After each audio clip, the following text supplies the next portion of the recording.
Bismillahirrahmanirrahim. Assalamualaikum warahmatullahi wabarakatuh. Alhamdulillahirabbil alamin. Wassalatu wassalamu ala asyrofil anbiya'i wal mursalin wa ala alihi wa sahbihi rasulillahi ajmain. Rabbi shrah li sadri wa yassir li amri wahlul 'uqdatam min lisani yafqahu qawli. Alhamdulillah, puji syukur kita ucapkan kehadirat Allah Subhanahu wa taala. Hari ini kita masih diberikan kesehatan olehnya. Salawat dan salam kepada Nabiullah Muhammad Sallallahu Alaihi Wasallam. Baik saudara, berjumpa lagi kita membahas tentang hadis-hadis yang tertuang di dalam kitab Bulughul Maram, masih jilid 1 kali ini. Ya, setelah sebelumnya kita sudah membahas tentang hadis air laut, kesucian air laut dan binatang dan bangkai binatangnya.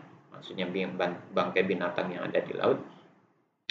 Kemudian kemarin juga ada tentang air mutlak, hadis tentang telaga Budaah.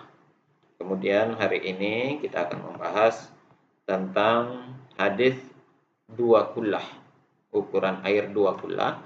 Istilah hadis ini atau sebutan hadis ini juga dikenal dengan istilah kullatain, hadis kullatain. Bunyi hadisnya saudara, kita langsung saja. Wan Abi Abdillah bin Umar radhiyallahu anhuma qala Rasulullah sallallahu alaihi wasallam idza kana al-ma'u kullataini lam yahmilil khubatha wa fil lafzi lam yanjus akhrajahu arba'ah wa sahahahu Ibnu Khuzaimah wal Hakim wa Ibnu Hibban. Dari Abdullah bin Umar ridha Allah atasnya, dia berkata, Rasulullah Shallallahu Alaihi Wasallam bersabda, apabila air mencapai 2 kullah, maka ia tidak membawa kotoran. Dalam lafaz lain itu disebutkan tidaklah bernajis, begitu ya. Hadis ini dikeluarkan oleh imam yang 4, ya. Oleh imam yang 4, hadis ini dikeluarkan oleh imam yang 4. Imam yang 4 itu adalah Abu Daud, At-Tirmizi, An-Nasa'i dan Ibnu Majah. Itu imam yang 4. Kemudian disahihkan oleh Ibnu Huzaimah, kemudian Al-Hakim dan Ibnu Hibban. Saudara sekalian, sebagaimana yang saya sampaikan tadi, pada dasarnya penyebutan hadis ini adalah, atau hadis ini dikenal juga dengan hadis kullatain, hadis 2 kullah. Secara umum, kebanyakan ulama hadis atau jumhur ulama di bidang hadis ini menyatakan hadis ini sahih, ya, hadis ini sahih. Namun demikian, ada sebagian ulama yang mengatakan kedudukan hadis ini baik sanad maupun matannya itu saz. Saz itu hadis yang rawinya sebenarnya terpercaya, namun terdapat pertentangan dengan perawi lain, itu dari sisi sanad. Dari sisi matan, kalau dikatakan saz, ya, berarti ada lafaz yang berselisihan dengan lafaz-lafaz hadis yang diriwayatkan oleh perawi yang lain, begitu. Itu dari sisi kedudukan hadis ini. Sebagian ulama jumhur mengatakan hadis ini sahih, namun sebagian ada yang mengatakan saz, dipertikaikan. Dari sisi lafaz atau matan hadis ini ada yang menggunakan lafaznya itu dengan kalimat lam yahmilul khabata. Namun sebagian hadis ada yang menggunakan kalimat la yanjus, ya, atau la yanjas, gitu ya. Itu salah satu bentuk perselisihan lafaz atau matan tadi itu. Kemudian perselisihan yang lain atau makna kesimpang siurannya, ada yang mengatakan dengan menggunakan kullatain atau 2 kullah, air yang jumlahnya 2 kullah. Ada yang menggunakan kata-kata 3 kullah, bahkan ada yang mengatakan 40 kullah.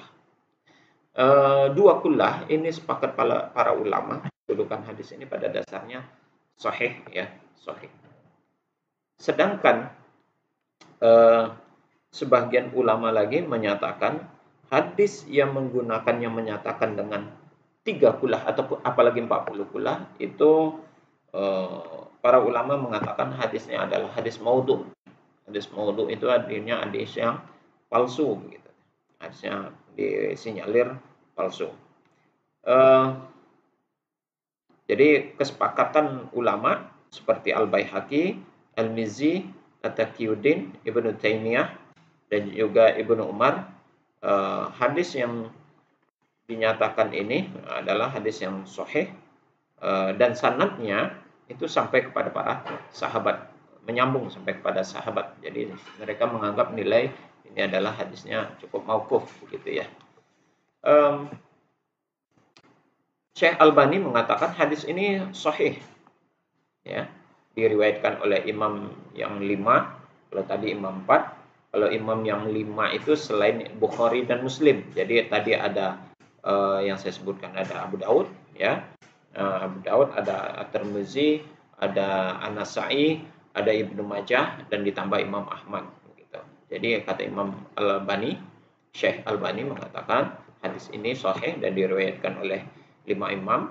Kemudian ditambah juga ada Ad-Darimi, ada Tahawi, Ad-Daruqutni, Al-Hakim, Al-Baihaqi, kemudian ada juga Sayalisi dengan sanad yang cukup sahih begitu katanya.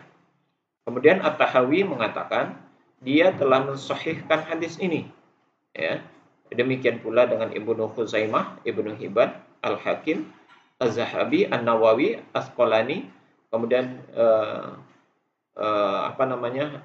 semua mereka menyatakan hadis ini tidak diragukan lagi kesahihannya.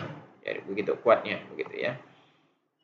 Kemudian Ibnu Abdul Hadi di dalam kitabnya Al-Muharrar dia mengatakan Al-Hakim berkata bahwa hadis ini berdasarkan syarat dari hadis Bukhari dan Muslim. Jadi masih mengacu pada Bukhari, kan keduanya menggunakan dalil dengan seluruh perawi yang ada.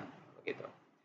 Kemudian Syekh Ibnu Taimiyah, Syekhul Islam Ibnu Taimiyah mengatakan mayoritas ulama hadis menyatakan bahwa hadis tersebut adalah hadis hasan dan dapat dijadikan dalil.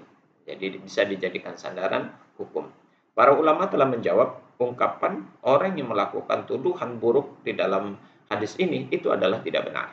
Itu menurut Ibnu Taimiyah. Maka sepakat para ulama hadis mengatakan bahwasanya hadis yang ada di dalam hadis yang disebutkan dengan istilah kullatain ini meski ada yang sebagian menyatakan sahih, namun jumhur ulama khususnya para ulama hadis mengatakan hadis ini adalah hadis sahih gitu ya. Baik saudara, ada beberapa kalimat yang mungkin penting di dalam hadis ini yang akan kita ambil pelajarannya. Pertama, kalimat kullatain. Kullataini ya, bentuk isim tasniyah dari kata-kata kullah ya. Nah, kullataini ini adalah bermakna dua kullah. Yang jadi permasalahan saudara tentang ukuran dua kullah itu sendiri. Nah, ini hampir di masing-masing daerah itu memiliki ukuran yang berbeda. Maka kedudukan dua kullah itu tidaklah sama gitu ya. Mayoritas mengatakan dua kullah itu ukurannya kurang lebih adalah 270 liter air ya. Itu ukuran dua kullah. Itu di dalam kitab fikih Fiqhul Islam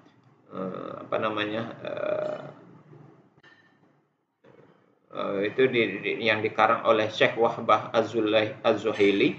Dia mengatakan mayoritas ulama mengatakan ukuran dua kullah itu adalah 270 liter ya. Kemudian Habib Hasan bin Ahmad dalam kitabnya At-Tarirah As-Sadidah dia mengatakan pada jilid 2 mengatakan ukuran dua kullah itu sebanyak 217 liter.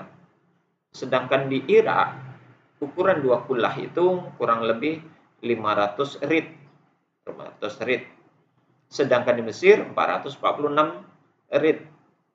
Nah, sedangkan di Syam itu 2 kullah itu sama dengan 81 rid. Nah, pertanyaannya 1 rid itu berapa? 1 rid itu disepakati sekitar 2,5 kilogram. 2,5 liter mungkin ya. Sama dengan 2,5 liter. Begitu kurang lebih lah. Nah, tinggal kalikan, maka ukuran 2 kullah itu di masing-masing daerah ternyata memiliki perbedaan-perbedaan. Ya, kebanyakan memang menggunakan 270 liter. Nah, begitu saudara. Nah, itu berkaitan kalimat yang menjadi utama, acuan utama di dalam kalimat dalam hadis ini. Jadi yang menjadi perdebatan itu adalah menjadi perbedaan adalah kalimat 2 kullah. Kemudian ada kalimat lam yahmil al-khabath.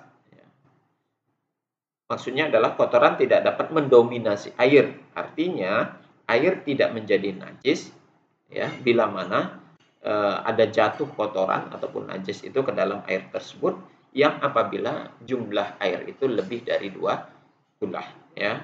Jadi air yang 2 kullah itu tidak dapat, dengan bahasa lain dimaknakan air yang jumlahnya lebih dari 2 kullah itu atau 2 kullah itu tidak dapat dipengaruhi oleh najis. Sebagian lagi ada yang berpendapat kata-kata itu menunjukkan bahwasanya air yang 2 kullah itu sudah dipandang suci, bersih ketika walaupun dia terkena najis begitu. Namun di dalam lafaz lain selain dari lam yahmil al-khabath ada yang menggunakan kata-kata lam yanjis, dia tidak bernajis begitu. Jadi pelajaran yang terpenting di dalam hadis ini adalah saudara, pertama, apabila air telah mencapai 2 kullah, maka ia dapat menolak najis dari dirinya hingga ia larut dan tidak memiliki pengaruh, dan inilah ungkapan tersurat dari hadis ini, dan ya hadis ini sangat kuat kedudukannya. Yang kedua, makna tersirat hadis menyatakan bahwa air yang kurang dari 2 kullah terkadang dapat dipengaruhi oleh najis dan menjadi najis apabila terkontaminasi oleh najis ya, tetapi terkadang juga tidak. Artinya kalau jumlahnya itu kurang dari 2 kullah, dia bisa menjadi air najis dan bisa tidak. Kapan dia bisa menjadi najis? Bila mana air tersebut sudah menunjukkan kepada sifat-sifat najis. Apa sifat najis? Kemarin sudah kita bahas, yakni bau, rasa, dan warna gitu ya. Kemudian yang ketiga, batasan najis adalah adanya kotoran yang terkandung di dalam air yang ada di dalamnya. Sementara apabila kotoran telah hancur, larut dalam air, ia tidak dapat mempengaruhinya dan air tetap dalam kesucian. Jadi kotoran atau najis yang masuk ke dalam air yang bersih, kemudian sempat larut, tidak menghasilkan atau tidak mengeluarkan, tidak menimbulkan sifat dari najis, maka air itu tidak dipandang najis. Ya, makanya tadi dikatakan bisa najis, bisa tidak. Najis bila mana menunjukkan sifat-sifat najis itu, tapi bila tidak menunjukkan kepada sifat najis, maka air itu tidak menjadi najis. Begitu saudara. Air yang sedikit menurut para mazhab fikih, kita lihat perbedaan pendapat para mazhab fikih dalam hal ini saudara. Menurut menurut Imam Abu Hanifah, ya, mazhabnya Hanafi tentunya, Imam Abu Hanifah mengatakan bahwa air yang apabila digerakkan pada satu sisi, maka sisi lain itu ikut bergerak pula, maka itu dipandang sedikit, artinya tidak cukup dengan 2 kullah. Tapi bila mana disentuh sebahagian sisi dan sisi lainnya itu tidak bergerak, maka itu sudah masuk kepada ukuran 2 kullah. Sedangkan Imam Syafi'i dan Imam Hambali, ya, mereka mengatakan bahwa air yang sedikit adalah air yang kurang dari 2 kullah. Ini berkaitan tentang jumlah 2 kullah, perselisihan para ulama, ya, perbedaan ulama mazhab fikih berkaitan tentang ukuran air yang suci dan mensucikan. Saya ulang, menurut Imam Hanafi, kalau genangan air disentuh sisi lain dan sisi yang lainnya tidak bergerak, maka air itu dipandang cukup dari 2 kullah. Tapi disentuh sisi sini ternyata air di sana bergerak, sisi lainnya bergerak sama dengan sisi sini, maka itu dipandang sedikit tidak mencapai 2 kula. Sedangkan Imam Syafi'i dan Imam Hambali mengatakan air yang bersih itu kalau mencapai 2 kula dengan ketentuan yang tadi itu. Dengan ketentuan jumlah 200 minimal gitu ya, kesepakatan ulama itu adalah yang jumhur mengatakan 270 liter. Kemudian Imam Maliki, Az-Zahiri, Imam Ibnu Taimiyah, kemudian juga ada Syekh Muhammad bin Abdul Wahab, para ulama salaf di Najd, serta para pengkaji lainnya mengatakan bahwa air tidak najis apabila bertemu dengan najis selagi tidak merubah salah satu sifat najisnya, yakni bau, rasa, dan warna. Nah, itu perbedaan pendapat para ulama, saudara. Namun, memandang hadis tersebut di atas, mereka para ulama mazhab fikih tadi, baik Imam Abu Hanifah, baik Imam Hambali, Imam Syafi'i, Imam Maliki, bahkan di luar itu ada Imam Ibnu Taimiyah, kemudian juga ada Al-Baihaqi, kemudian ada Syekh Muhammad bin Abdul Wahab. Mereka memandang semua hadis itu pendapat mereka semua memandang bahwa hadis itu adalah hadis sahih dan dapat dijadikan sebagai sandaran hukum untuk menetapkan ukuran air suci itu adalah 2 kulah. Demikian saudara untuk penjelasan hadis ini, semoga bermanfaat berkaitan dengan makna yang terkandung di dalam hadis kulatain ini.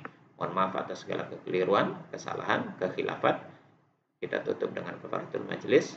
Subhanakallahumma wa bihamdika asyhadu an la ilaha illa anta astaghfiruka wa atubu ilaik. Assalamualaikum warahmatullahi wabarakatuh.